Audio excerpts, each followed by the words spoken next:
side event, which is the signature side event of the German delegation for this year's high-level political forum. It's great to have you here. It's great also to have those who are on Streamline.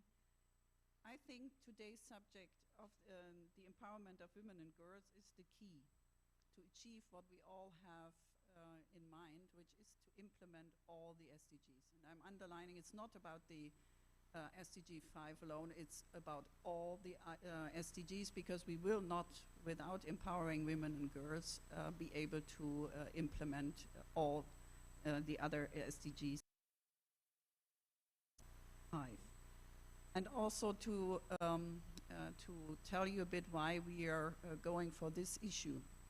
It's not only the substantial issue, it's of course also the wish in Germany, it's nationally, that we are in a process now to try to remove barriers, to lead by example government-wise, and to empower women also in Germany in all professional fields. And we see this as a method to implement the 2030 agenda worldwide, so we go for this subject in this side event.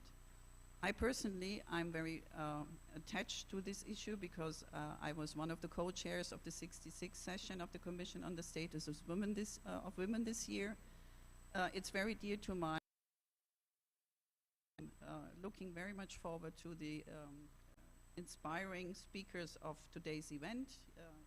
Pam, our moderator, will of course introduce them, but also maybe let me first underline that I really look forward to two Parliamentary State Secretaries, Dr.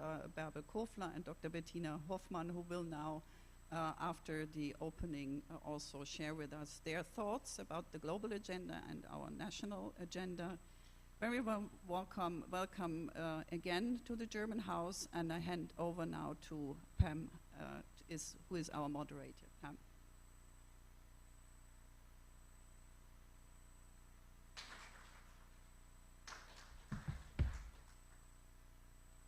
Thank you, Ambassador, for your welcome to all of us. And I'd like to welcome everybody here in New York as well as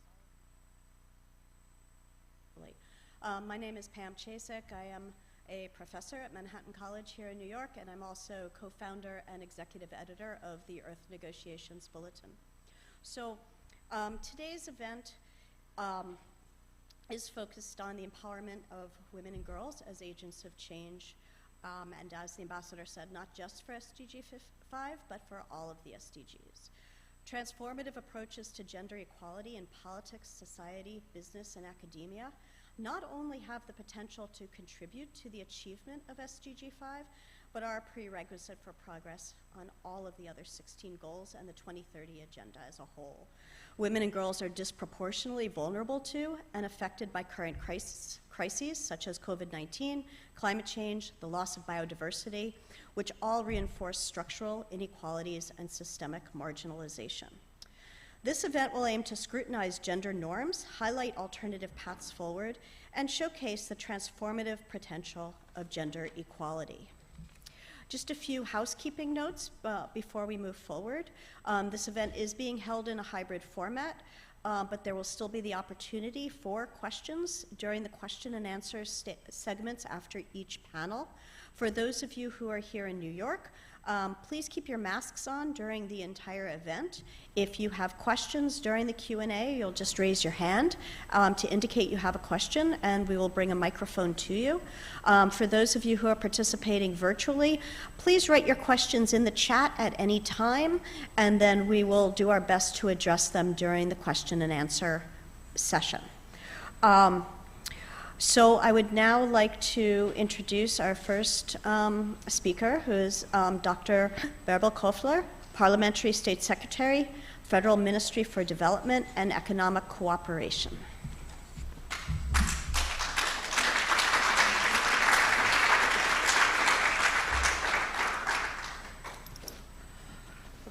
Well, thank you very much for moderating and starting the session.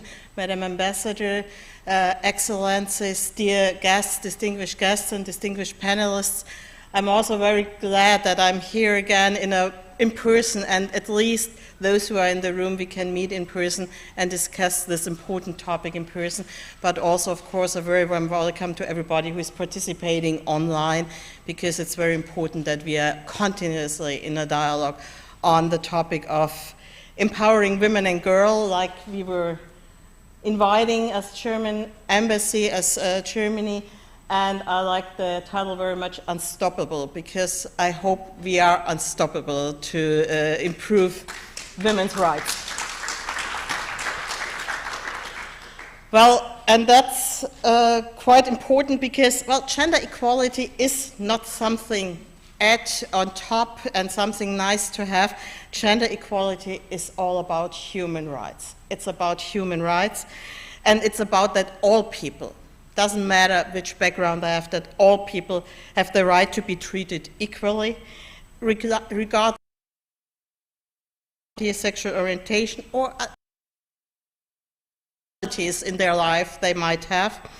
And it's, of course, about many women and girls worldwide who are, until today, denied precisely those rights. In an average world nowadays, like we face nowadays, women enjoy only, I read that, I was quite surprised, only 75% of the rights that men have, just by law. What's in the practice, that is something else, but by law, only 75%. A lot of participants, a lot of guests online surely know that structural discrimination that women and girls face often starts at birth, and it continues through every phase of the life. It's the whole life cycle involved. Women and girls spend up to 10 times as much time during unpaid care work, with considerable, of course, negative impacts on their education, on labor market participation, and on incomes. 1 in 3 women experience physical or sexual violence at some point during their life. And on average, only 25% of the seats in Parliament are held by women. So it's about rights, about resources, and about representation, the 3 crucial R's. Well, 7 years ago, the international community committed to the 5th Sustainable Development Goal, it was mentioned before, SDG 5, to ending this gender imbalance and empowering women and girls.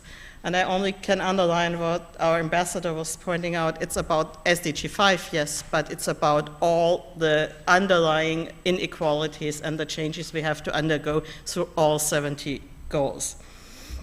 And this, well, hard-won progress in the area of gender equality, at least in this document, in the SDG document, since we've seen in some cases that it's undone again, and we're facing a backlash of tremendous size.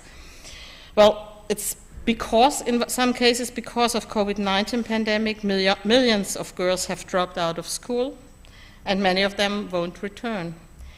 It's, like I mentioned, unpaid care work and gender-based violence that has increased and is also hindering women to participate in society. And it's at the same time essential services that ensure sexual and reproductive health and rights that have been cut down. Economic crisis, continuing climate change, and violent conflicts are threatening to further restrict the rights and participation of women and girls. And we urgently need to reverse this trend.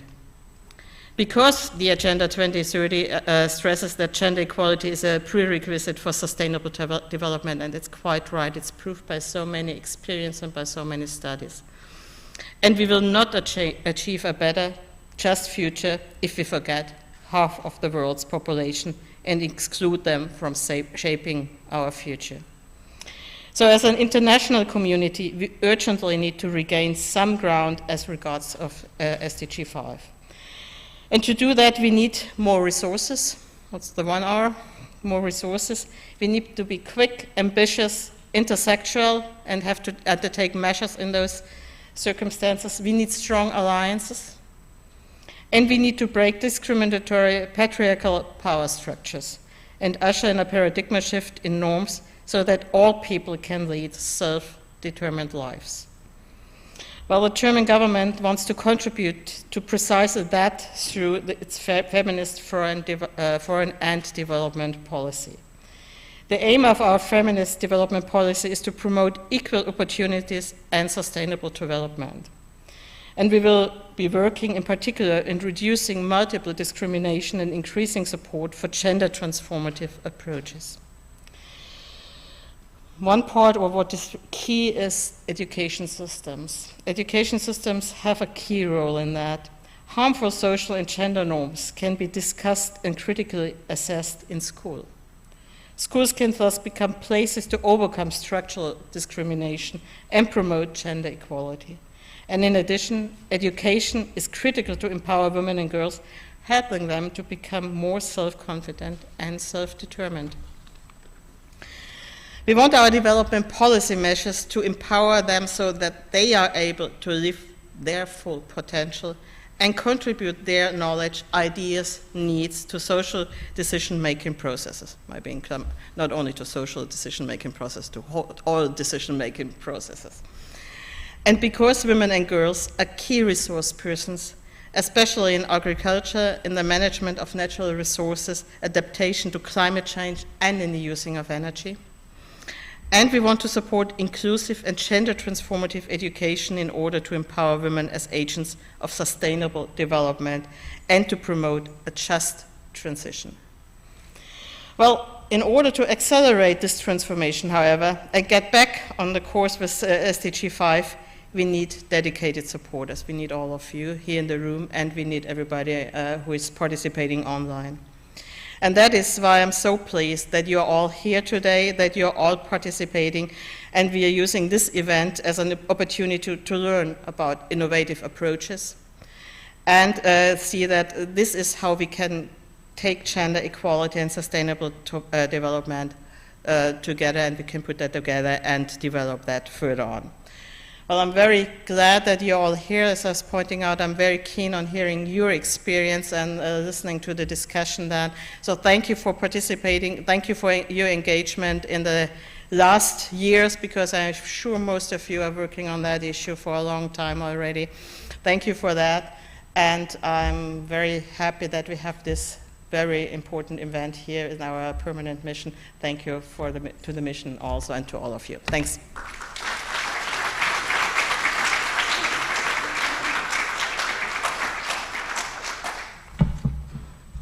Thank you very much, Dr. Kofler. The point about rights, resources, and representation, those 3 R's, is really what this is all about, and looking at those 3 issues as we go forward and bearing them in mind. I'd now like to introduce Dr. Bettina Hoffmann, the Parliamentary State Secretary of the Federal Ministry for the Environment, Nature Conservation, Nuclear Safety, and Consumer Protection.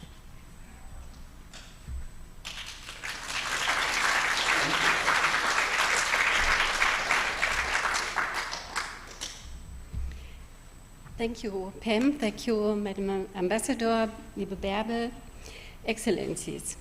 I would also like to extend warm welcome to you all here today and to all online participants. It's my firm belief that a more gender-orientated approach to environmental and development policy is long overdue.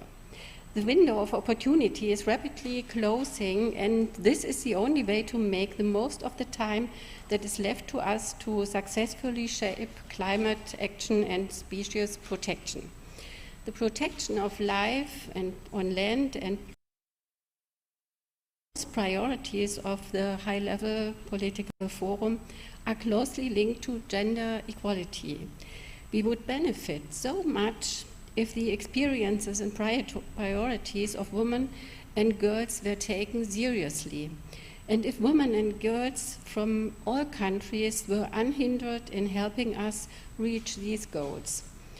Worldwide, the main cause of rapidly advancing climate change, the loss of biodiversity in a hard way, and pollution, including chemical pollutions, have to be rigorously tackled. As you may know, a special side event on chemical pollutions and gender equality will take place in these few days I encourage you to take part. It's obvious that given the different gender roles in our societies, men and women experience their environment very differently and influence it. Conversely, we also know that environmental and climate crises affect people differently because of their gender and gender roles. A one-size-fits-all approach is doomed to fail from the onset. Instead, we have to recognize these differences. And we have to take these differences into account in our respective strategies for combating the climate, biodiversity, and pollution crisis. This will enable us to effectively harness the potential offered by all parts of our societies. Only then we will truly be unstoppable. We need to take more rigorous action in areas where there are injustice. People who are particularly vulnerable to environmental and climate change because of their gender and gender roles have to be protected and empowered. Then they have to be involved in the search of solutions. People who do invisible work, like care work for society, have been rewarded and made visible. This applies in equal measure to German environmental policy and in our international cooperation. It is for all these reasons that Germany has set out a gender strategy in its international climate initiative. With the gender strategy, we aim to promote a gender transformative approach in international climate and biodiversity cooperation. Comprehensive gender mainstreaming is also the key for the effective and sustainable design of climate and biodiversity projects. This means actively considering the impacts that our projects and support program have on gender relations and eliminating gender-based discrimination, whether women are managers of natural resources or leaders in international environmental protection. They are already playing a key role in the fight against the triple global crisis. Environmental pollution and the climate crisis are already placing a heavy burden on people. Unfortunately, this burden is made even heavier by socioeconomic factors which continue to be associated with the respective gender roles. In addition, most forms of discrimination are linked, be it because of gender, sexuality, social class, or other attributes. When shaping environmental policy, we cannot ignore this. Rather, we must address specific vulnerabilities. We have to eradicate the various forms of discrimination and prevent them being reinforced. A strategy for adapting to climate crisis can only be effective if it reflects the realities of people's life and takes account of gender-specific concerns as well as regional concerns. This means that environmental and climate adaptation policy have to involve those people for which the policies are made and who are particularly affected by them. That is why my ministry will develop and implement a feminist environmental policy. One important point here is that we can only address different needs and concerns if we are aware they exist. In the environmental field, more and more data is becoming available, which give us insights, for example, into the consumption and production patterns. However, there is still too much data that is not disaggregated based on gender. This has to change if we want to develop evidence-based, targeted environmental and climate policies. Dear guests, I would like to finish up by stressing that gender equality is worth pursuing.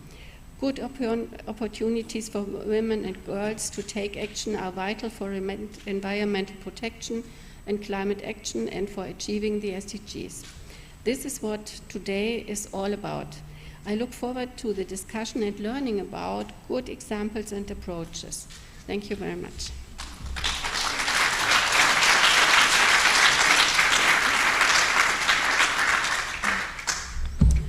Whoops, your mask. Thank you very much, Dr. Hoffmann. I think what is very important of what you said that we will also take through as we move into the panel discussions is that men and women experience the environment differently. And we need to take these differences into account, whether we're looking at biodiversity, climate, or implementation of the SDGs. And mainstreaming both women and men into this process is essential. So on that note, we are going to shift into two panel discussions. I will come up and take their seats, those who are here in person. I will introduce each panelist as they speak, rather than in advance, but you guys, you can come up now. And, and so the first panel,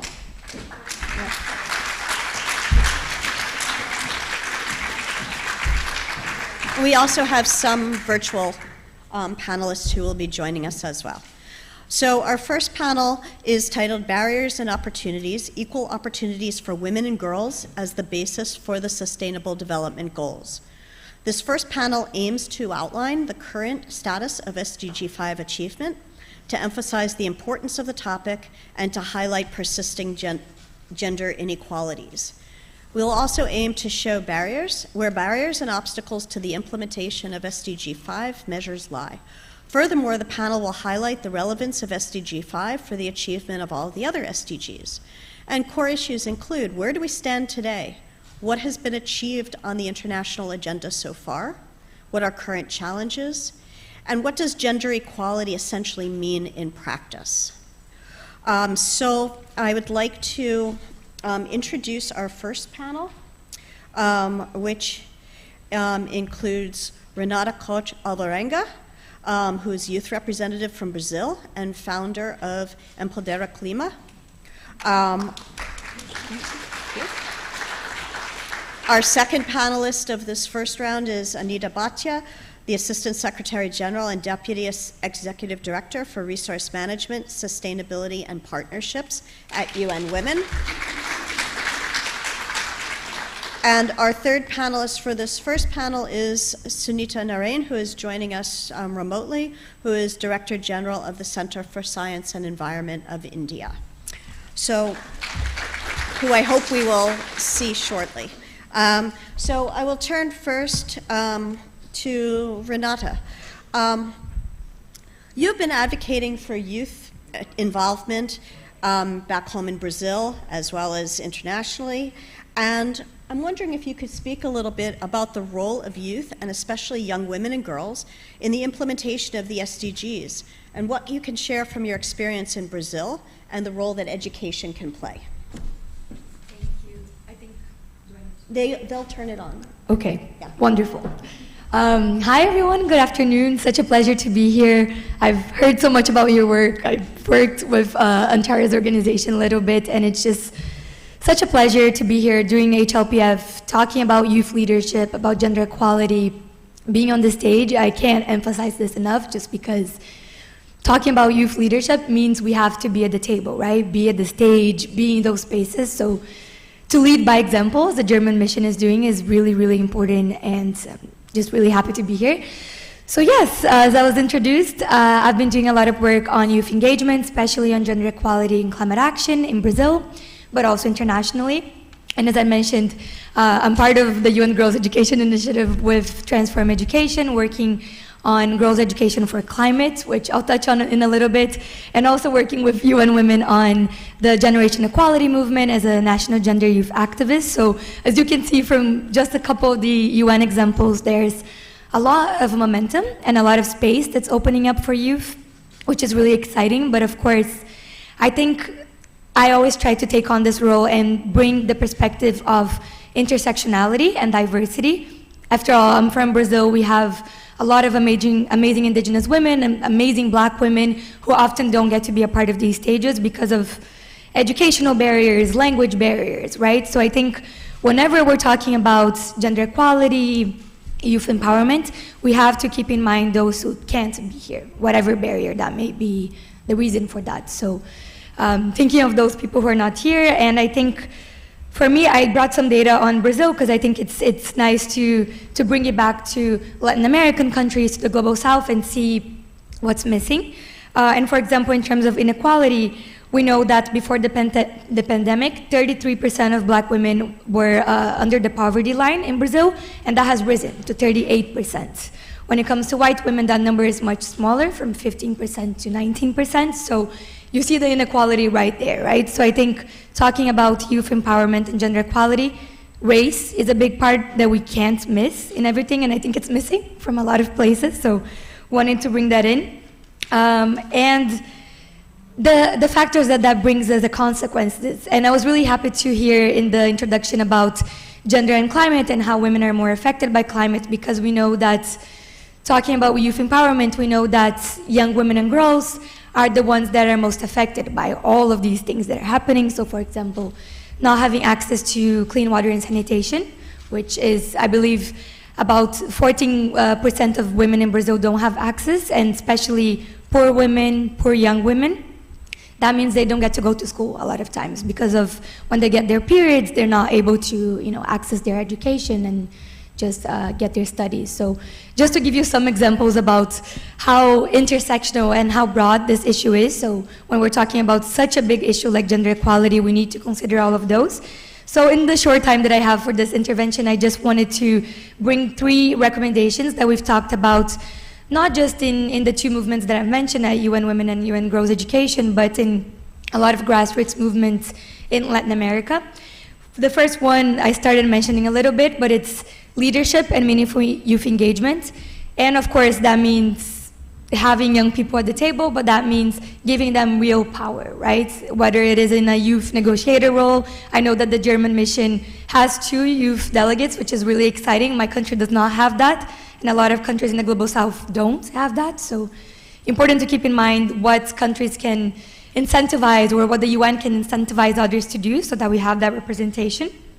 The second thing is public policies that are gender mainstream. So it doesn't matter if we have young women in some of these spaces, if the policies that affect us are not representative of us. So whether that is in climate policies, in educational policies, that needs to be present. And the third thing is, which I think is going to be a cross-cutting issue across both of the panels, is investment in education, right? So we know that capacity building, funding, all of those things is what make us be in those spaces. It's how I'm able to be here today. I was able to have access to education, so it's how I'm able to kind of break a lot of the bubbles and a lot of the barriers of leaving the siloed spaces in my country and be here. So I think the more that we can incentivize that and invest in education, that will be much, much better. And in climate, we're seeing that across the board. There's really, really powerful data about when young women have access to sexual and reproductive rights, which I know is being very discussed right now in Brazil and in the US.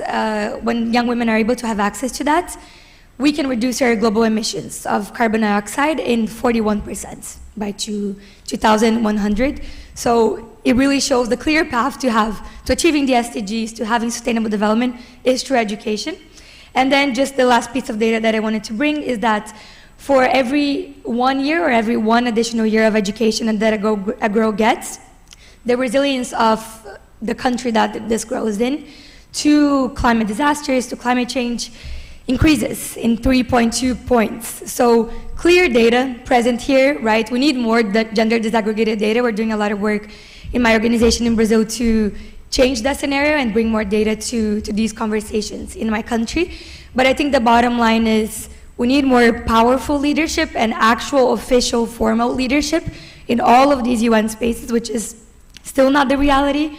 We need investment in education, as I mentioned, and we need public policies that actually consider us across the board, right? So just wanted to get the conversation started bringing those points, but very excited to hear from you all, and so honored and privileged to have a space to talk a little bit about some ideas of the youth movement. Thank you.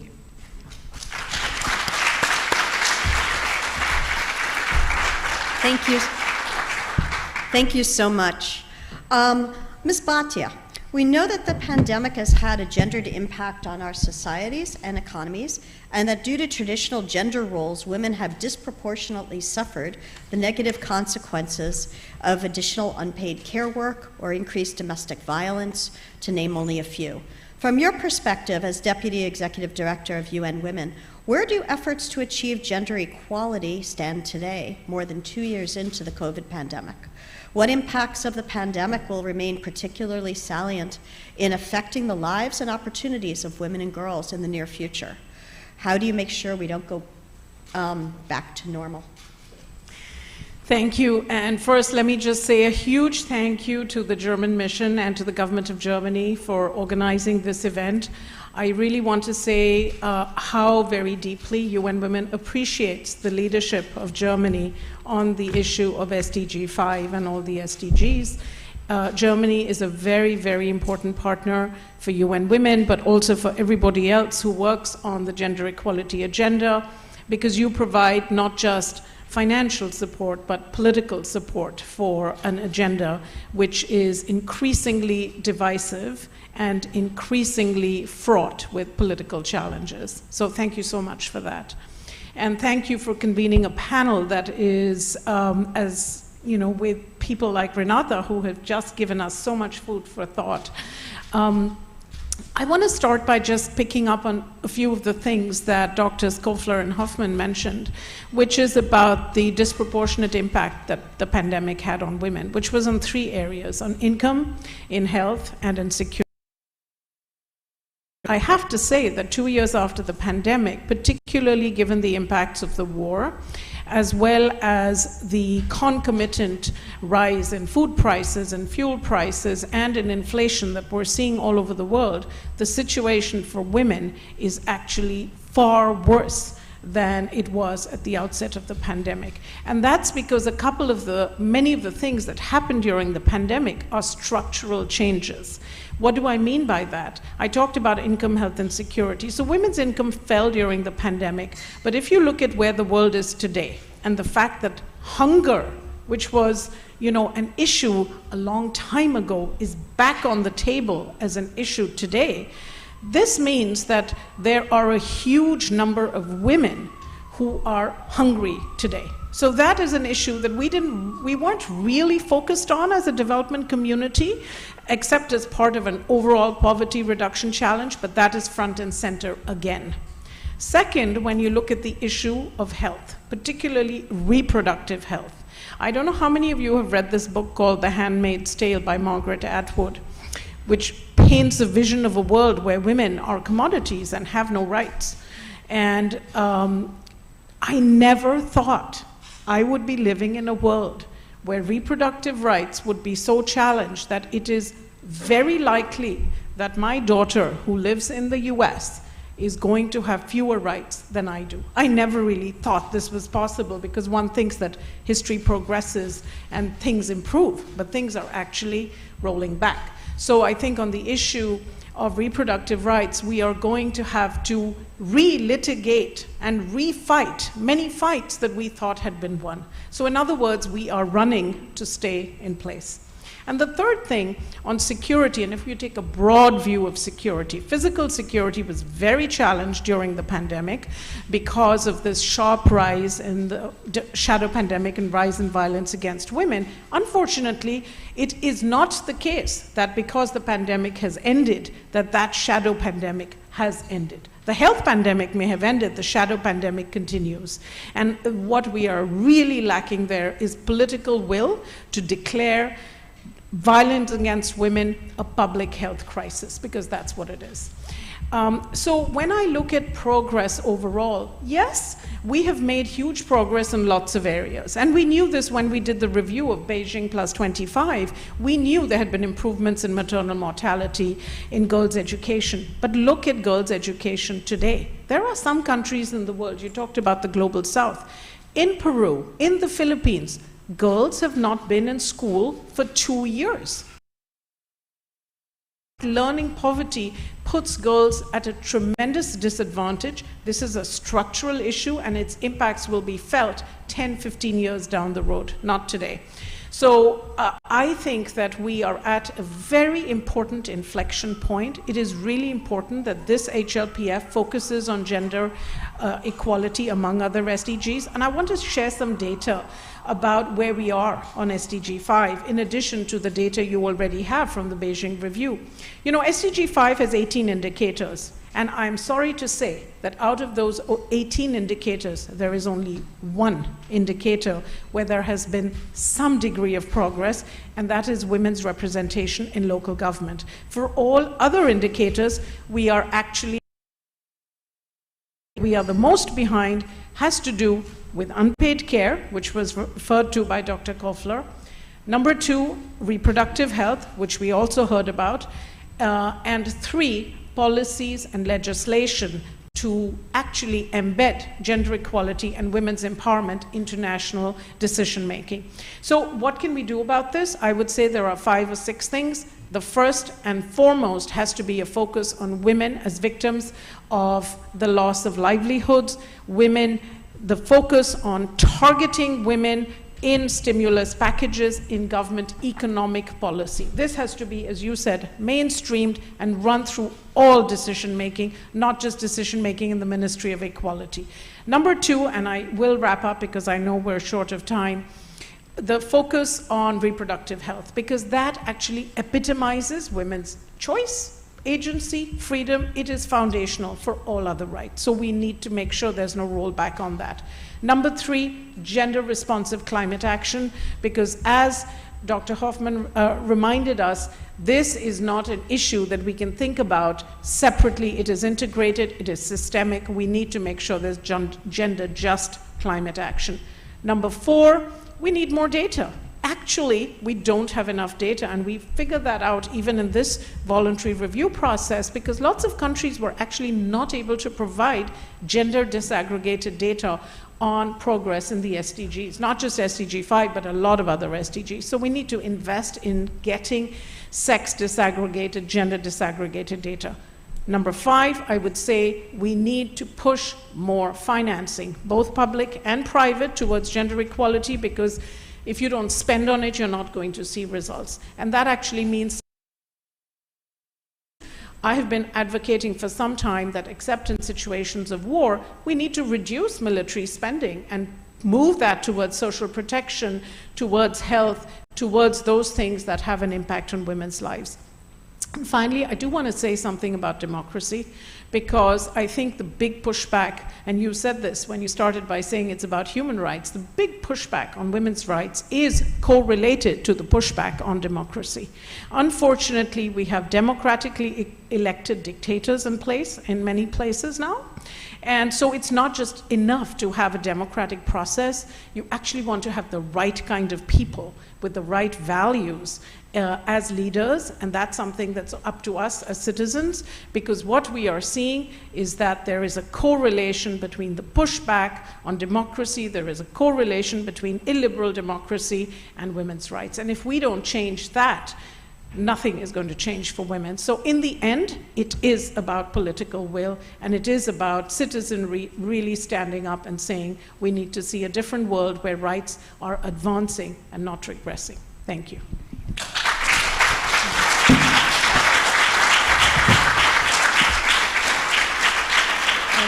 Thank you. Thank you so much, and I recognize that you might have to leave a little early. So I now want to turn to Sunita Narain, who is joining us from this year, we look particularly at SDG 14 and 15 and see that we're not on track. You have been working with the Center for Science and Environment in India for 40 years, advocating for environmental protection. What role has gender equality played and continues to play in promoting change on environmental issues, especially in India? And what problems do women face on the institutional level? And how does CSE's work address these issues? And it's very nice to see you after all this time.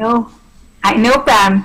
It's wonderful to see you. It's been so long. And actually, I'm not in Delhi for once. I'm in Dar es Salaam. So I am happy to join you all from Tanzania, where I am for some work. So thank you again for asking me, and thank you for the German mission for doing this meeting. I think, I'm following on from this very powerful speech that Anita has made, and then Renata before that. And I just want to add to it to say that the reality today in our world, and that's really where CSC's work plays a role, has always been that the environmental management, the environmental crisis in our world really hits women the worst. And today with climate change, the impact of climate change, we are really seeing the exacerbation of the distress, the agrarian distress that we were seeing, which was already hitting poor communities. It is really becoming one which has a disproportionate impact, first on the poor of the world, including the poor in India, and then the women within the poor. So Mahatma Gandhi always had this wonderful phrase of saying, think of the last person. And I think we need to just extend it to talk about think of the last person. And when you think about it, you will put a poor woman's face there. And take the issue of climate change. That is absolutely at the core of the devastation that we are seeing today. We are seeing horrendously bad situation where we are seeing crop losses, we are seeing because of cold, because of heat, we are seeing intensification of cyclones, we are seeing extreme rain events leading to floods and then droughts. This is having a disproportionate impact on the poor. And this is not to say, and this is really where CSC's work plays a big role in pointing out that it's not climate change alone. It is about the impact because of the mismanagement of our own environment, about what we are doing to our land, our water, and not building the resilience that we need to, that is actually making the situation worse. And that's where the issue of gender becomes also very important, because if you look at it, Pam, and you and I go back on this for a very long time, the world's most wicked problems, whether it is lack of water, lack of sanitation, or say the lack of clean energy for cooking, today is an issue which is not just about our own countries, but really involves the rest of the world when you take climate change. I mean, today we talk about energy security. We talk about the fact that the world has run out of a carbon budget. But we have to, when we talk about that, we have to keep in front of us. The face that must be in front of us is the face of the woman who still cooks her food using dirty biomass fuel, knowing that it has a hugely bad impact on her own body, but without any choice. And that energy, and the fact is, in a carbon constrained world, where is the space? What is the pathway in which her energy rights will be secured? And I think that really is the issue that both CSC raises. Our work is at the center of it, asking for climate justice, asking for a more equitable way in which, and an inclusive and affordable way in which we do development in our own countries, because it is very clear to us as well, we cannot secure, for instance, in my own city of Delhi, we cannot secure our right to clean air if we cannot secure the right to clean fuel for millions of women who cook using dirty biomass fuel. So it is very clear that energy transformation in our world, in a carbon constrained world, will have to keep in mind the needs of the very poor in the world and how are they going to move ahead. And at the same time, we need to keep in mind that they are disproportionately impacted. There has been COVID, there is poverty and marginalization, which was already there. And today, literally climate change is breaking the backs of poor communities and within that women. So let's be very clear, we're at a very tough time in history. I'm not sure if we are regressing, but we are certainly need much more decisive, urgent, and transformational action as we move ahead, because it is about the lives of poor people, poor communities, who, as they lose their ability to cope, will already have no choice but to move. And they move from village to city, city to a different country. And that really is the crisis of migration today in our world. It's the crisis of urbanization in our countries, which is leading to huge burden on our resources, and then the crisis of migration across the world. And in this, it is the face of the woman, the face of the girl child that we need to keep in mind, because they are the most vulnerable. Our reportage from India is showing that we are already seeing increased instances of human trafficking, of girl child trafficking, only because of the increased destitution that we are seeing. So this is really the challenge as we move ahead. And that is why we have to take much more urgent steps on development and on climate change. Thank you.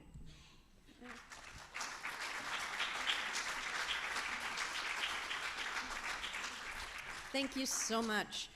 We've had quite a bit of food for thought of these first three panelists, and we'll now take a moment. If anybody has any questions, we have a few moments for questions, and then we will turn to our second panel. So are there any questions in the room? Yes. You'll get a microphone. Yeah. Hi, thank you very much. I'm one of the German youth delegates, and right now it looks like it's going to take our world 133 years or even longer until there will be gender equality. And what is the obligation of the older generation, men and women, but especially men, since they are in a position of power towards us, young women, young girls? Okay. Would someone, Anita, would you like to respond to that? Well, as a representative of older people, I'm happy to respond to that. I think it's a great question, and I think it's really important that men are involved in gender equality. This is not a women's issue. This is a universal issue because it has costs for everyone, and it has conversely benefits for everyone.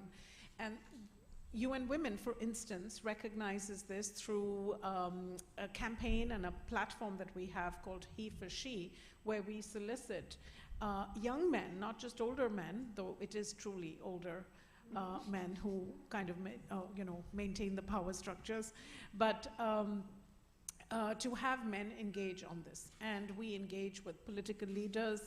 Former Prime Minister Shinzo Abe, who tragically just lost his life, was a key He for She champion, and we have many current He for She champions and political leaders, but also ordinary men, because this is about culture change, it's about norms, it's about attitudes, and it is about things that actually start at the family level. These ideas and stereotypes about the roles of women and men, the division of labor, power structures start in childhood. So actually the way to change this is we need to invest in education hugely and much more than we are doing, but education that focuses on building feminist leadership. And I do want to say one more word about leadership, because it's not just about having women leaders. We've talked a lot in the last few years about having more women in positions of power. And I have come to the conclusion, and I'm now speaking more and more about the fact that it's not enough to have women in power. It is important to have feminist women in power. Because if you just have women leaders, and we've seen this, we have women in positions of power who are doing things and supporting policies and supporting cases of law and handing out judgments that have terrible impacts on other women. So it's not enough to have feminist women in power. it is important to have feminist women and feminist men in power. That's what we need.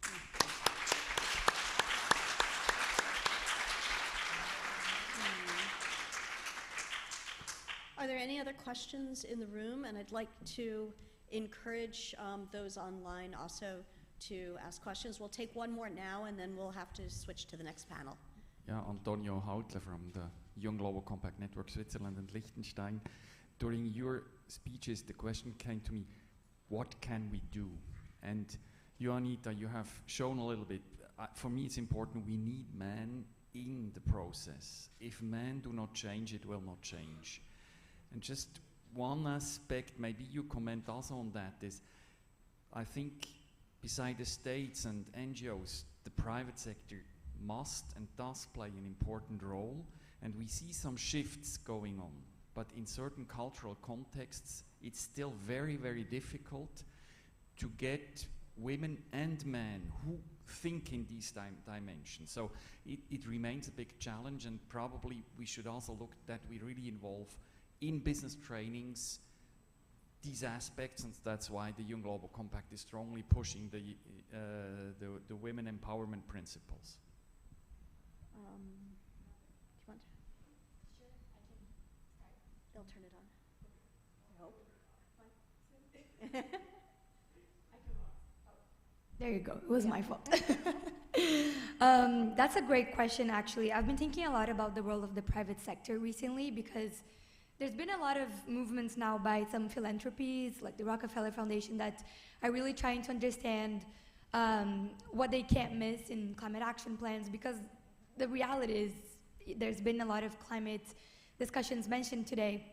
We need all of these different stakeholders in the fight, right? It doesn't matter if it's just civil society, if it's just young people, even some governments. It needs to be everyone, otherwise we just can't do it. It needs to be structural change, as has been discussed. So in terms of the role of men in power, or people who are in these very privileged, high-level spaces of power, I think what I talked earlier about bringing young people at the table is key, and it's about looking around the room, right? If you're in a board meeting, whatever it is, a round table, and you look and you don't see that diversity, whether it is class diversity, age, race, gender, that means you're not doing something right? Because there's literally studies that show that when we have more diversity and more women in these spaces who are feminists and having feminist leadership, we have better outcomes. In climate, we see that more women in boards of companies brings better results in terms of climate resilience in the private sector. And when we have more women in parliament, in Congress, we have more ambitious agreements. Simple as that. So if you don't see that happening, it's your job to have the hiring power of bringing people to the table, more diverse people, more inclusion to the table. You can say something, right? And when we talk about gender-based violence, there's a lot of really sensitive and awful discussions happening in Brazil about gender-based violence. We know that what happens is that a lot of men are complicit and don't say anything, right? When there's sexist jokes in the group of friends, when you're in a board meeting and there's sexism towards a woman that's there, right? So it's little things, as Anita was saying, in the dinner table, in the board meetings, whatever it is, you need to speak up and you need to play that role of an ally, and we're not seeing that enough. So it starts with, yes, having more women leadership or more young women's leadership, but we will only be able to have that if we have your allyship and we're able to break those barriers and get into those powerful spaces, which, again, I don't think it's happening as much right now, so we really need you, and we need your leadership and your allyship to help us.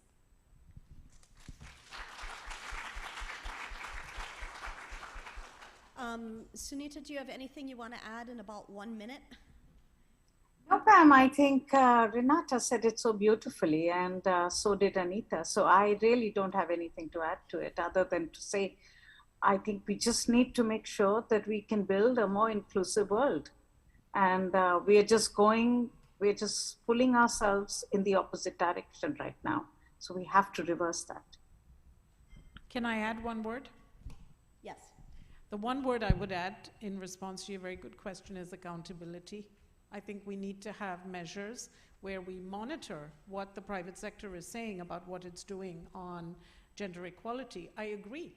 The private sector has a fundamental role to play, but how do we know that they're really doing it?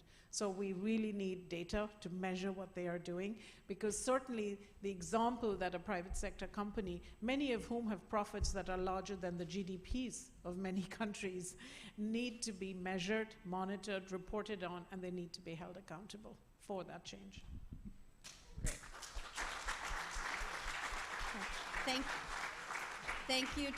Thank you to all our panelists from the first panel. I'll now shift on to our second panel, which is the potential of gender transformative approaches in times of multiple crises. This panel aims to highlight the importance of gender equality in addressing prevailing crises. Key areas, approaches to solutions, and examples of best practices will be addressed. The focus here is on education and female leadership, among others. It'll also address the life stories and experiences of the individual panelists as we move forward. So I'd like to introduce our first panelist for the second panel, who is joining us remotely. Anna Toni is Executive Director of the Instituto Clima y Sociedad and co-founder of the Public Interest Management. And excuse me. Ms. Toni, we look to learn from your experience in two ways today. For one, you have a vast experience in supporting organizations in the promotion of social and environmental justice. What role do gender transformative approaches play there? Secondly, I'm curious about your personal experiences in holding various leadership positions throughout your professional career and through your memberships, for example, in the Brazilian Women's Leaders for Sustainability Network, where you have regular contact with female leaders. And what experiences have you made with gendered management styles and their effects? So thank you for joining us. Thank you so much, Pamela, for inviting me. Thanks for the German government as well for having me here. It's a real pleasure to be in this event with such wonderful group of women that I admired so much, and it's nice to see some friends. So I've been working on social and environmental issues prior to the Earth Summit in Brazil for a very, very long time. And I think our sector, the social and environmental sector, has changed tremendously since that time. Since we started that type of work in Brazil for more than 30 years, we have seen that evolve. And I think one of the reasons that has changed so much is because has been a sector mainly so far being led by women.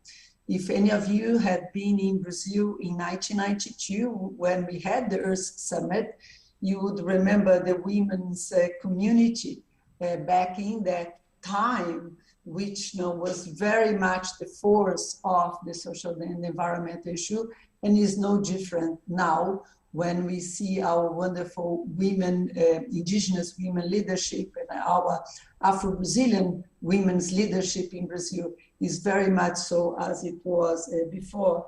But as the other ones have said, although a lot has changed, much still the same.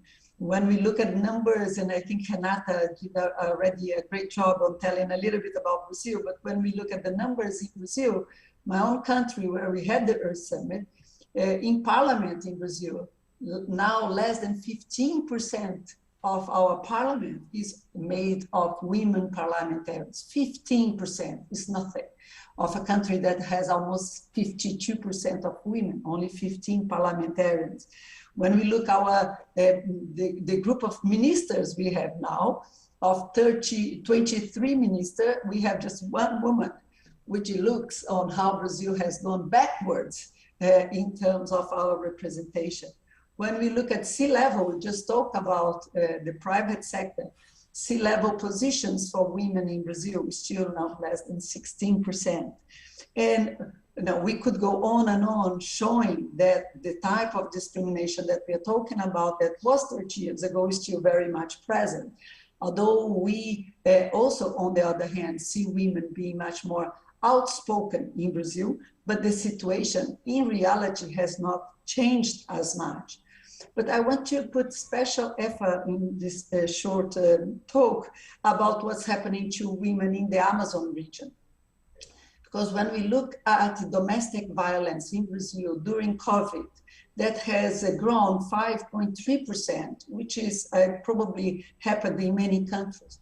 But if we look at the domestic violence through the same period in the Amazon region, that has increased more than 34%. We also have, there is some data from Igarapé that showed that environment defenders in the Amazon that are women, 8 out of 10 environmental defenders, women environment defenders in Brazil, are suffering some types of violation, which is in terms of a domestic violation, even higher numbers in the Amazon. Suffering, not only suffering for huge environmental problems, deforestation, has suffered from COVID, but women there are also suffering for standing up and protecting the forest that benefits us all. So I've in this event, that's Unstoppable Woman, I really wanted to comment and pay my honors to indigenous women and Afro-Brazilian women that has been in the forefront of that fight of defending the Amazon. They have been bearing the worst in Brazil in the last few years. And I think throughout my career as a philanthropist and as an economist, I think our role has been to try to support those women that are on that front line on the outbreak of environment and gender issues on that fight. And I would, as I said, say that the women in the Amazon are playing that huge role, and therefore most of my career has been to support them. I have had the chance now to be on the board of some private sector. I know not many people from civil society has had this chance of sitting on a board of a company. And I'm learning a lot. And one of the things that I have been learning for me has been is a new position to be. But one thing that I have learned is how easy it is to be silent in those boards and not to speak up on gender, because you're always like the only one that bring up the issues of inequality. You're always like the boring one that brings up, everybody always talks about numbers and profit, and you have to go up with your voice and talk about diversity. But I think for all of us that have been in those positions, have that obligation to talk and talk and talk, and as Anita mentioned, ask for the numbers every time. We, I think, had enough of talk. We now wanted to see consequences of those talks by private companies, also by parliaments, by political parties. We have an election coming up, and I very much wish that women's representation in the Brazilian parliament will increase tremendously, and also of indigenous women and Black women. I stop here. Thank you so much.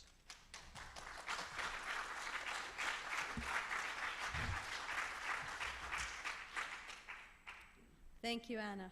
I'd now like to introduce Antara Ganguly, head of the Secretariat of the UN Girls Education Initiative at UNICEF. And even when there is gender parity in education access, gender equality can remain elusive. Millions of girls around the world are in school but do not learn or drop out before completion, and the numbers are predicted to rise because of the COVID pandemic. Gender roles play a significant role in education. At the same time, education has a significant role in either perpetuating and strengthening existing harmful gender roles, or in changing and opening up of gender roles. In education especially, local context matters, and intersectional perspectives are important. So, excuse me, how can organizations like the UN Girls Education Initiative effectively support gender equality in schools and educational systems? And what factors and features characterize an inclusive, equitable, and quality education system? Is it possible to teach positive masculinity as a factor conducive to the goal of gender equality? Welcome. Thank you so much for that. Thank you to Germany. your leadership, especially over the last year in the G7 conversations, has really been, I think, paradigm shifting, and I hope that the implementation of your feminist foreign policy will continue to do that. I join ASG Bhatia and Renata in recognizing your leadership in this, and I guess in what I say today, I want to urge you to extend that leadership. I want to urge you as a young leader to extend that leadership. Anna and Sunita, I want to urge you to extend your leadership to ensure that these concepts of gender equality are not limited just to SDG 5 and women's leadership, but really looking at all of the SDGs. And here today I'll speak specifically about SDG 4. I think you all know about DHS surveys, their household surveys. So I'm going to share with you a statistic, and this is from the UNICEF website, and I can share the link with you. In these household surveys, there is a question that goes out to 15 to 19-year-old adolescent boys and girls.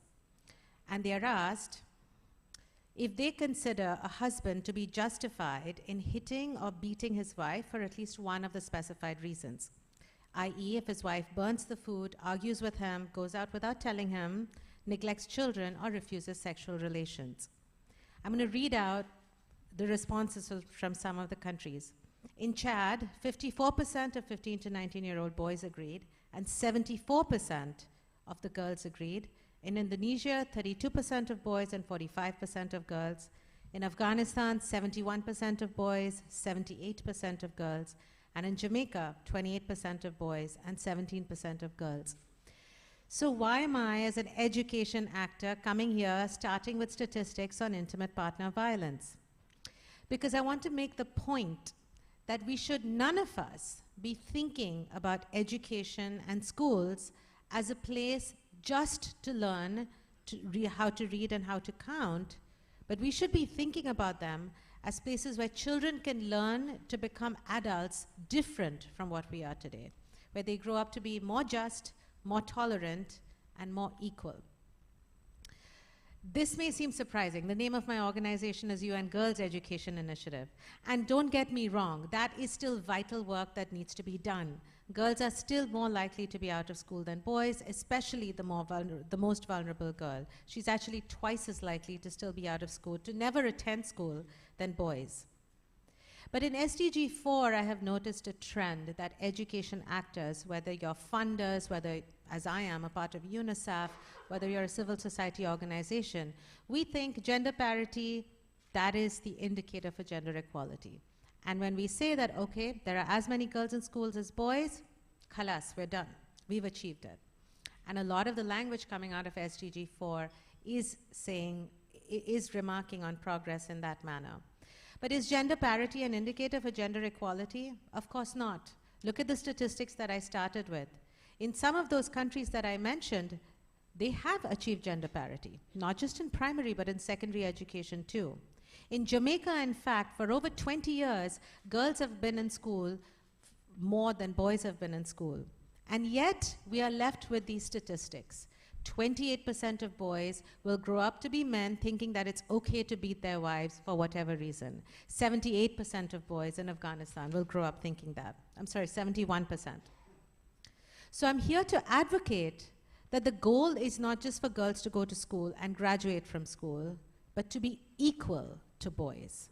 In schools, at dinner tables, where we're talking about a piece of chicken and who that goes to, in village football fields, where in the evenings you only see boys playing and you rarely see girls, and that girls have the right to be present everywhere, publicly and privately, without thinking about whether somebody is going to brush up against their body and without worrying about whether the village elder is going to force them to have transactional sex.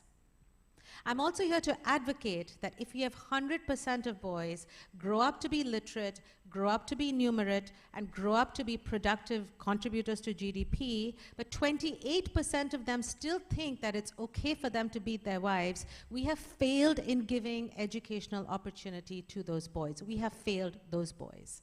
Because those boys, if they grow up to be men who do those things, they are not happy boys, they are not free. And incidentally, linking to the conversations we're having earlier, these are also the men who will not be comfortable accepting women as equal collaborators, equal competitors, and may I add, even as friends. What if instead we have education systems and leaders, and by leaders I'm including governments and donors of education, who measure success not just by rates of reading and counting, but changes in children's attitudes and behaviors? What if children have gender class right before physics class and right after literature class, where they learn to ask questions about power, where they learn to ask questions about, is this a biological function or is this a societal role? What if that process of being trained to help children ask those questions transforms the teachers? This is the work that Angai does. Some years ago, we worked with teachers from 17 African countries, and they came together to talk about what were the most critical issues for them, and they chose school-related gender-based violence. And then they wrote letters about the impact of that conversation on them. And I'll never forget this feedback I read from a teacher who was a man. He said, at the end of this workshop, I went home and cried to my wife because in 17 years, I had never made her a cup of tea. Now that gives me goosebumps, because if that man and that teacher had that realization about his personal life, imagine how he's going to teach differently in his school. These conversations, the way we do the work, we bring in local women's rights organizations. They lead the conversations in the communities, and they don't just start by saying violence is wrong, don't hit children. They start by talking about power. They start by talking about power in families and in houses. One of the points that came up was men bus drivers and the harassment and inequality that they feel. Now we're working on the first multi-country program in the world, funded by Germany, to end gender stereotypes in classrooms. We will be working through play, through reflection, with UNICEF, UN Women, and Plan International to show how classrooms and teachers can help children become the kinds of adults that we are not today. There's so much more I could say. Questions, and I know there's another speaker, so I'll stop there. Please visit our website, www.angai.org, and feel free to reach out to any of us. Thank you.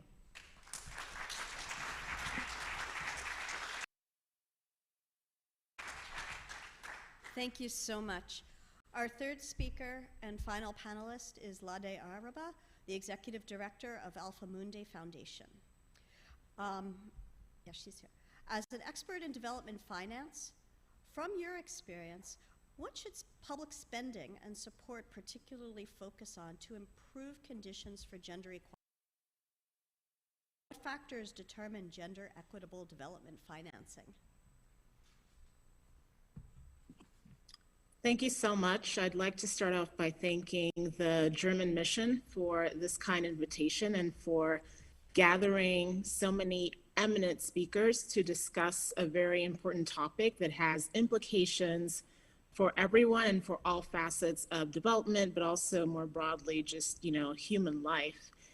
I think one of the important ways in which public spending can facilitate gender equality is to be catalytic. So directing resources towards the types of programs, the types of activities that typically are not being financed by the private sector, for instance, where there is a strong element of the public good, which means that it's difficult to commercialize those areas. So things like ensuring access to education for girls, starting at the primary level all the way through to secondary school, high school, ensuring that girls have equal access to economic opportunities, providing basic public services like water and sanitation, which we know impacts women and girls a lot more than it does men. And also the fact that girls often miss out from school because they don't have access to sanitation, and that can further disenfranchise them. So ensuring that these types of positive externalities are created and facilitate opportunities for girls and women is very important for governments. We've also seen from our work that when the government plays its role, then it's easier for the private sector to come in. So you have interested in providing these types of solutions, but they have to find a way in which to remain profitable enterprises that can continue to create jobs and that can continue to provide these types of services and also goods and products for girls and women. So having that initial de-risking financing through the government can be very helpful. And I'll give you some examples of some companies that we ourselves have supported as a foundation and also as a sister organization to an impact investor that is really dedicated towards promoting gender equality. So I'll start with a very short introduction of Alpha Mundi, which is a pioneer in gender lens investing and which adopts a gender lens across its investment cycle. So this means that all of the companies that the group invests in are either gender equal or they're interested in understanding how they can become gender equal. They're thinking about ways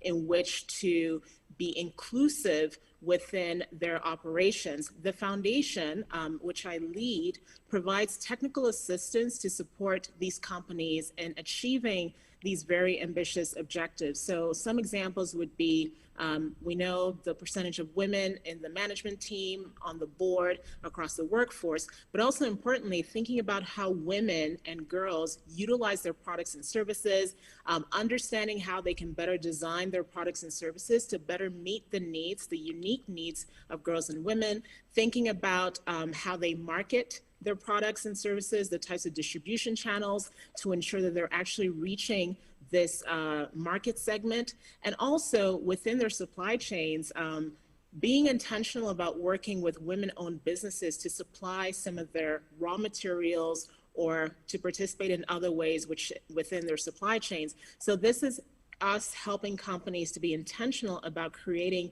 gender equality, both internally as well as externally.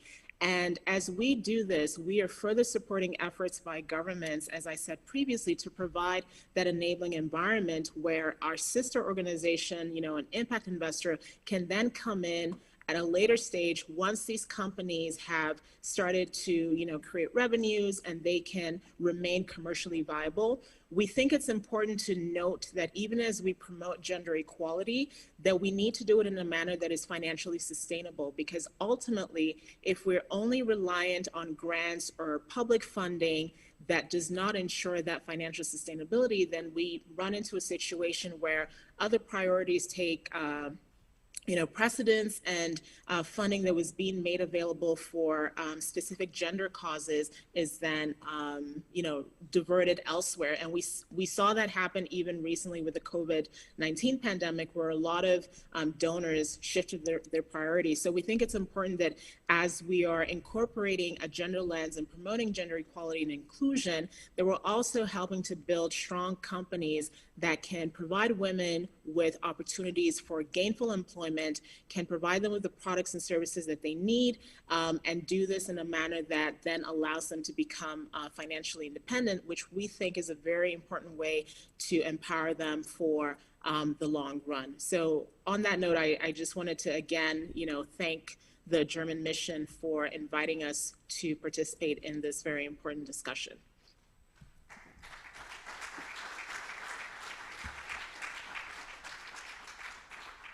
Thank you so much. We now have a little time for questions. And so does anybody in the room, there's a question in the back there. Hello, the name is Caillou Orellana. I'm a board member of the German umbrella organization for economic and development and humanitarian assistance. I have a question going to actually all wonderful members of the panel and also to the old panel actually, but sadly that Ms. Bhatia had to go. How far are we willing to go when it comes to alliances? I'm referring particularly to the collaboration between you and Women and BlackRock, and in particular when I'm thinking that you as representatives of the Brazilian network, how do you feel and what do you think about this particular corporation when you say that you also advocate for female rainforest protection activists, for everybody in this spectrum who are directly suffering from this investment policy that BlackRock is providing as one of the biggest investors in rainforest harvesting, pretty much. So how do you feel about that? Thank you so much. Thank you. Anna, would you like to respond? Yes, thank you so much for the question. I am an advocate for more alliances better. And I don't, I mean, one thing is to understand what greenwash is and how conscious people are of what they're doing in terms of greenwash. And the other is what we call in here green wishing. People that wishes to be good are trying and really don't even know how to start. One of the big problems we are having, especially with the financial sector, is for the financial sector to understand the power they have, not only directly, but indirectly on the issue of deforestation. For example, illegal gold mining that's happening in Brazil at this stage. Obviously, this gold is being cleaned and washed throughout the banking system and all over the world. So how can and should the financial system help us on that? The feeling that I have at the moment with the whole ESG agenda is that we have a lot of greenwash and green wishing, but what we are now, and hopefully more and more people need to do, is really get hands-on and understanding the supply chain effect that the business have on all the different sectors. We are not there as yet. There is not enough traceability, and I think that's what we need to aim at. So I think more of the local women's groups, especially in the Amazon, especially indigenous women that are there doing wonderful work, that they can be involved, so they should, in my view, and knowing until no, it's time to stay and fight from inside, and it's time to stay and fight from outside. Both fights are genuine, and needs to know until which stage do you feel you're being genuine. And I believe you can be and do such work from both sides. Okay, thank you. Any other questions from here in the room? Yes, there's a question right here. Hello, my name is Sai, and I'm with the Asian Pacific Resource and Research Center for Women based in Asia. And my question is to Antara.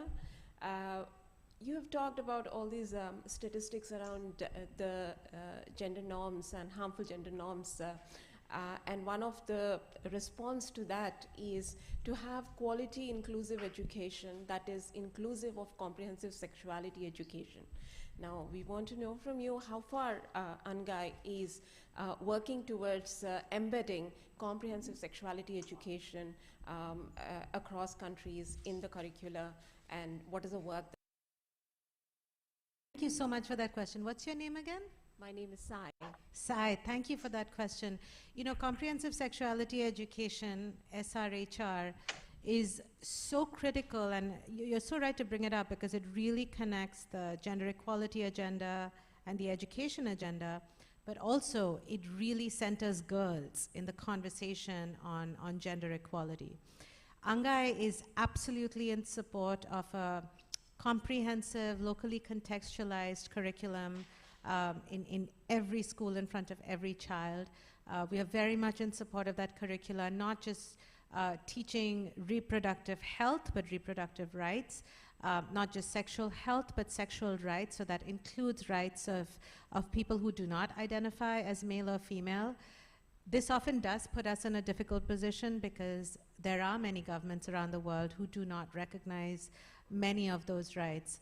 But I think this just emphasizes the point that I hope I made earlier, that we need leadership and we need influential and powerful leaders to make these points, not just with UNFPA and not just with UN Women and not just in the rooms that are talking about SRHR and the rooms that are talking about gender equality. We need these points to be raised by influential people in these conversations where we're talking about numeracy and literacy, to be able to say, it's great that this girl and this boy know how to read and write, and we absolutely support that. They also need to learn about consent, and they also need to know where they can go to get free condoms. So thank you for bringing up that point. We very much support it. Great, thank you very much. Due to the time, unfortunately, there's not going to be an opportunity for additional questions. So I'm just going to quickly wrap things up. So as we heard today during this event, as well as at the HLPF over the last week, we're not on track. We're not on track for SDG 5. We're not on track for any of the SDGs. And one thing that's very clear through this event, perhaps even more so than we see at the HLPF, is the integration of the SDGs.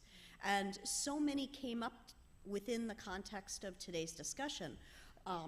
Besides SDG 13, 14, and 15, we've also discussed the environmental SDGs, education, health, inequality, poverty, sanitation and clean water, all are relative and all need women to be equal participants in not only achieving the SDGs, but we need to achieve all of these SDGs to also empower women.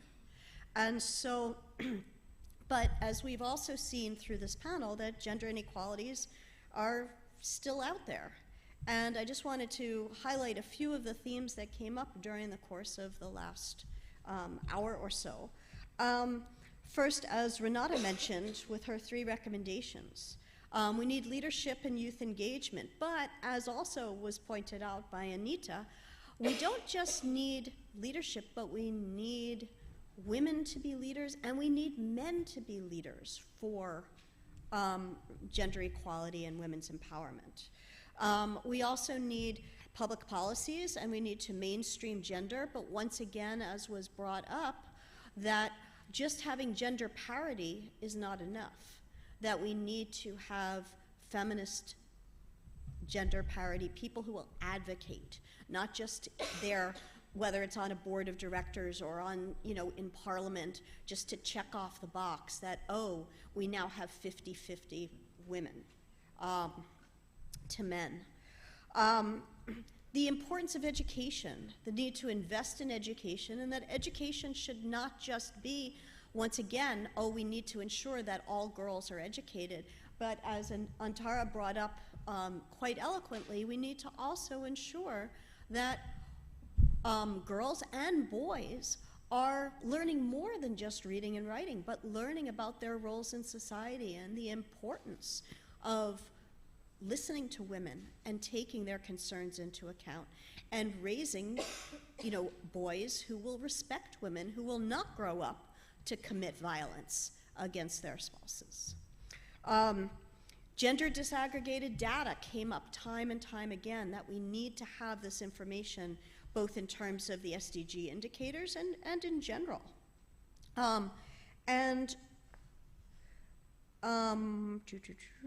think I got all of those.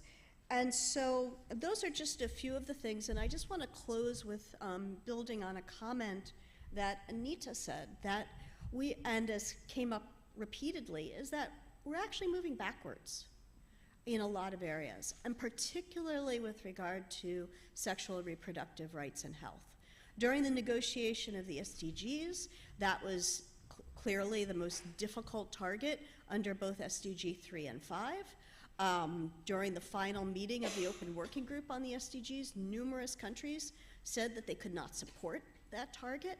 And, that was, 2014, and still now in 2022, we're finding not only are people not supporting that target and not supporting the importance of women's health, whether it's through gender violence or anything else, but we're going backwards. And the United States is a case in point, where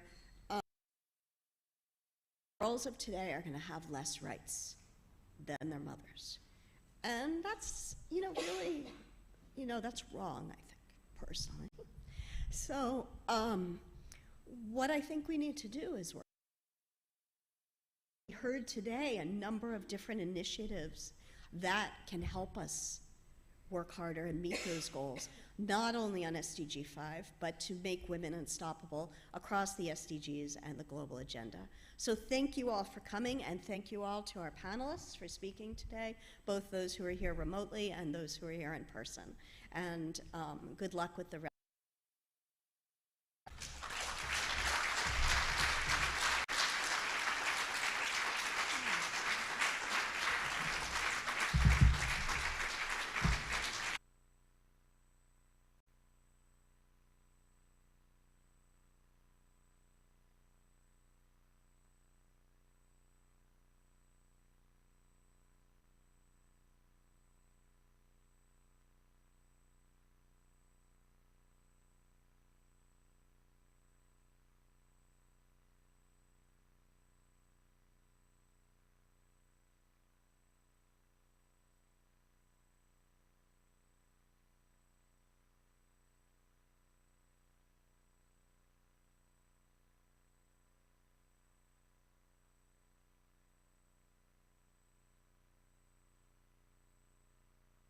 Recording stopped.